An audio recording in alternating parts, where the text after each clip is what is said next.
उत्तर प्रदेश के बड़े राजनीतिक परिवार मुलायम सिंह यादव के दूसरे बेटे और अखिलेश यादव के छोटे भाई प्रतीक यादव का सोमवार को 13वीं संस्कार हुआ। इस दौरान अपर्णा यादव प्रसाद बांटती नजर आईं।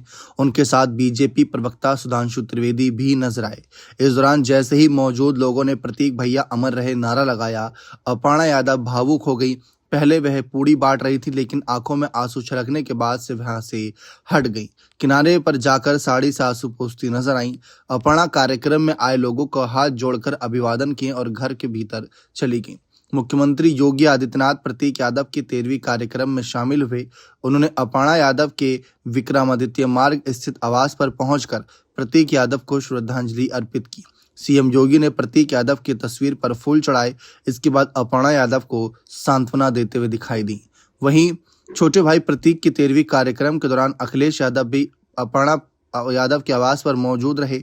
अपर्णा के साथ वहां पूरा परिवार, जिसमें अखिलेश, टिम्पल, उनके बच्चे, शिवपाल और तमाम परिवार के सदस्य मौजूद थे।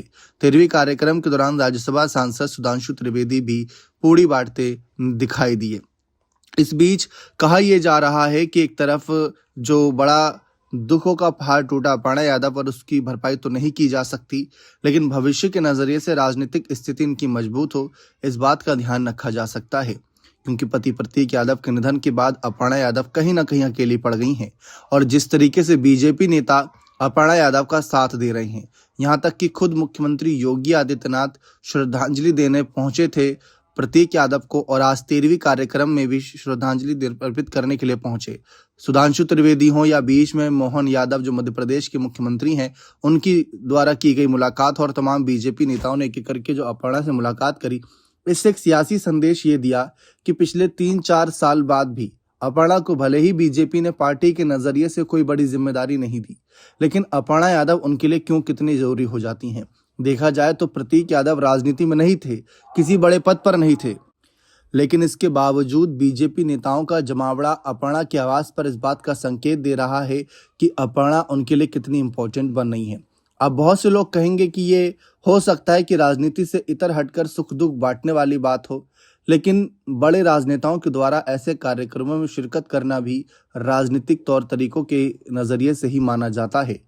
बीच में चर्चा उठी थी कि अपर्णा की वापसी के लिए क्या पता टिकट का ऑफर अखिलेश यादव दें या फिर कोई और, क्योंकि 2022 के चुनाव से पहले ही अपर्णा ने पाला बदला था। 2017 में तो अपर्णा ने सपा की टिकट से ही चुनाव लड़ा था। तो कहा यही जा रहा था कि अगर अपर्णा को दोबारा टिकट का ऑफर दिया जाता है तो क्या पता वो सपा में वापसी कर ले, परिवार के साथ नजर आए। लेकिन अब बीजेपी नेताओं का उनके इर्द गिर्द जमावड़ा इस बात का संकेत दे रहा है कि बीजेपी पूरा इंटरेस्टेड है उनको लेकर अगले चुनाव में टिकट देने के लिए। फिलहाल ये पुष्टि के तौर पर नहीं कहा जा सकता। शिरकत को लेकर और जिस तरीके से मुख्यमंत्री पहुंचे, राज्यसभा सांसद पहुंचे, मध्य प्रदेश के मुख्यमंत्री पहुंचे, राज्यपाल पहुंची, हाँ सुख दुख बांटते हैं राजनीति में, लेकिन कहीं ना कहीं एक बड़ा संकेत मिल रहा है। क्या लगता है, क्या अपर्णा यादव अगले चुनाव में लड़ती नजर आएंगी? क्या बीजेपी अपर्णा को मुलायम परिवार के खिलाफ एक बड़े हथियार के रूप में अपनाएगी? अपनी राय कमेंट सेक्शन में अवश्य दीजिएगा। बहुत बहुत शुक्रिया।